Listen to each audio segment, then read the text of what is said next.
Hello and welcome to the our new YouTube channel Ignite Design Education. तो दोस्तों कैसे हो आप सब। उम्मीद करता हूँ मैं बहुत अच्छे होंगे। तो दोस्तों जैसा कि आप लोग जानते हैं इस चैनल पर हम एजुकेशन से रिलेटेड वीडियोस को लगातार ऐसे ही पोस्ट करते रहते हैं। तो लगातार एजुकेशन से रिलेटेड वीडियोस को देखते रहने के लिए सब्सक्राइब करें हमारा नया चैनल इग्नाइट डिज़ाइन एजुकेशन। तो दोस्तों आज की वीडियो में मैं जिस टॉपिक के बारे में बात करने वाला हूँ वो है स्विच और हब, यानी कि ये दोनों ही कनेक्टिविटी से रिलेटेड डिवाइस है जो कि सिस्टम्स को या नेटवर्क्स को आपस में कनेक्ट करते हैं। तो आज हम जानेंगे कि स्विच और हब दोनों में हमारे लिए बेस्ट कौन सा रहेगा, हमें क्या प्रेफर करना चाहिए और दोनों की खासियतों के बारे में बात करेंगे। तो अधिक जानकारी लेने के लिए जुड़े रहें हमारे वीडियो में हमारे साथ। तो सबसे पहले बात करते हैं स्विच की। सो बेसिकली नेटवर्क स्विच का यूज़ हम दो या दो से अधिक नेटवर्क डिवाइसेस को आपस में कनेक्ट करने के लिए करते हैं। ये किसी भी इंफॉर्मेशन को केवल टारगेटेड ऑडियंस तक पहुंचाता है, यानी कि जिस पर जिस जो इंफॉर्मेशन का रिसीवर होगा केवल उस तक ही इंफॉर्मेशन को भेजा जाता है। इसके अलावा किसी और सर्वर पे सेंड नहीं किया जाता। ये एक प्रकार का टेली कम्युनिकेशन डिवाइस है जो पैकेट स्विचिंग तकनीक पे काम करता है।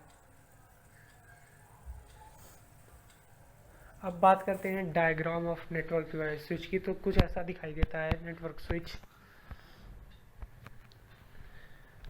स्विच के टाइप्स के बारे में बात करते हैं। बेसिकली स्विच दो टाइप का होता है, पहला मैनेज स्विच और दूसरा होता है अनमैनेज स्विच। तो पहले बात करते हैं मैनेज स्विच के बारे में। मैनेज स्विच बेसिकली सिक्योरिटी के साथ ही काफ़ी सारे फीचर्स को यूज़ किया जाता है, यानी कि अगर आप किसी भी प्रोफेशनल काम को करते हो तो आपको मैनेज स्विच का यूज़ ही करना चाहिए। इसको कॉन्फ़िगर करने की आवश्यकता होती है, यानी इसे कॉन्फ़िगर किया जाता है। इसके अलावा ये काफ़ी बेहतर ढंग से नेटवर्क को प्रोटेक्ट कर सकता है अनमैनेज स्विच की तुलना में। अब बात करते हैं अनमैनेज स्विच के बारे में। अनमैनेज स्विच का यूज़ आप सिंपली कर सकते हो, यानी कि अगर आप किसी अनप्रोफेशनल काम को कर रहे हो या किसी घर में आपने सिस्टम्स को कनेक्ट कर रखा है तो आप अनमैनेज स्विच का यूज़ कर सकते हो। इसको कॉन्फ़िगरेशन करने की आवश्यकता नहीं होती। इसके अलावा इसका यूज़ आप होम नेटवर्क्स में कर सकते हो, कॉन्फ्रेंस रूम में यूज़ कर सकते हो इसका। तो अब बात करते हैं एप्लीकेशंस ऑफ स्विचेस की। स्विच मैनेज करता है डेटा के फ्लो को नेट अक्रॉस द नेटवर्क, यानी कि नेटवर्क के बीच में डेटा के फ्लो को नियंत्रित करता है। ये एक बहुत इंटीग्रल पार्ट प्ले करता है मॉडर्न ईथरनेट में, यानी मॉडर्न ईथरनेट में स्विच का यूज़ किया जाता है। लैन और मिड साइज के लोकल एरिया नेटवर्क्स में लैन वगैरह में नेटवर्क स्विच का यूज़ किया जाता है। अब बात करते हैं एडवांटेजेस ऑफ स्विच के बारे में। तो सबसे बड़ा एडवांटेज इसका ये है कि स्विच यूज़ करने पर ब्रॉडकास्ट डोमेन्स की संख्या लगातार घटती जाती है। बेसिकली ये एक हार्डवेयर ओरिएंटेड डिवाइस है हब की तुलना में।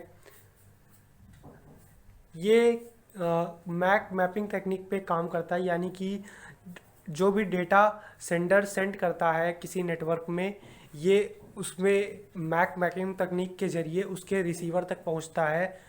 मैंने आपको पहले बताया था कि ये मतलब केवल रिसीवर तक ही किसी भी इंफॉर्मेशन को सेंड करता है, हब की तरह नहीं। हब सारे ही सर्वर्स पर उस इंफॉर्मेशन को पहुंचा देता है, जबकि स्विच में ऐसा नहीं होता क्योंकि स्विच मैक मैपिंग तकनीक का यूज़। स्विच राउटर की तुलना में काफ़ी कम कॉस्ट में उपलब्ध है मार्केट में। अब बात करते हैं हब के बारे में।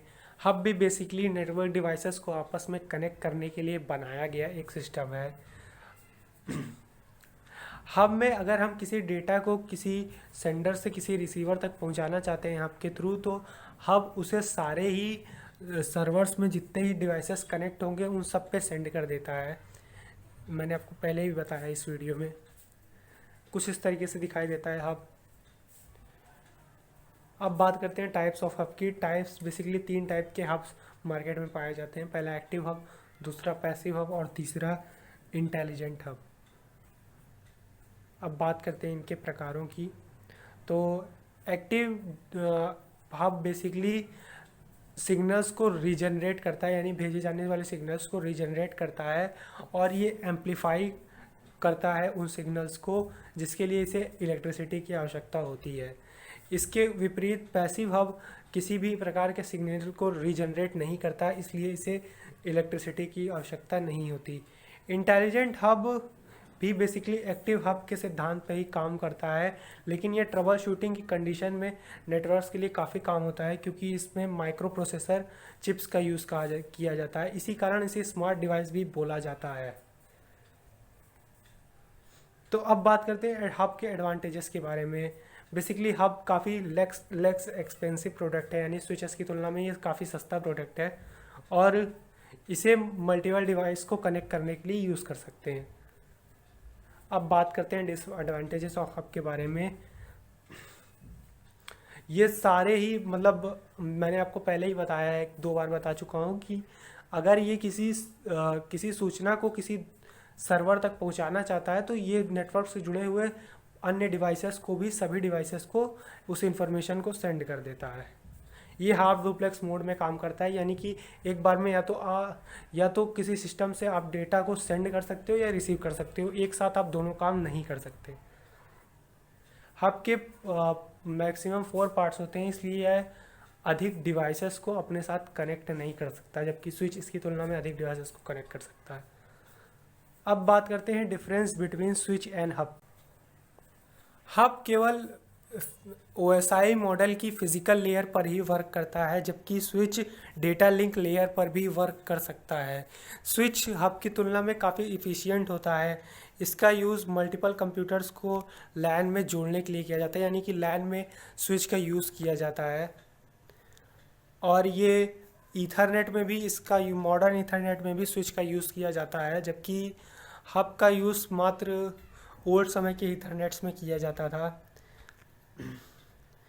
स्विच को स्मार्टर डिवाइस माना जाता है क्योंकि ये मैक मैपिंग तकनीक का यूज़ करता है। मैक मैपिंग तकनीक के बारे में मैं आपको बता चुका हूँ। तो गाइस, अगर आपको वीडियो पसंद आई हो तो लाइक करना ना भूलें और इस चैनल को सब्सक्राइब करें लगातार एजुकेशनल वीडियोस को देखते रहने के लिए। So thanks for watching.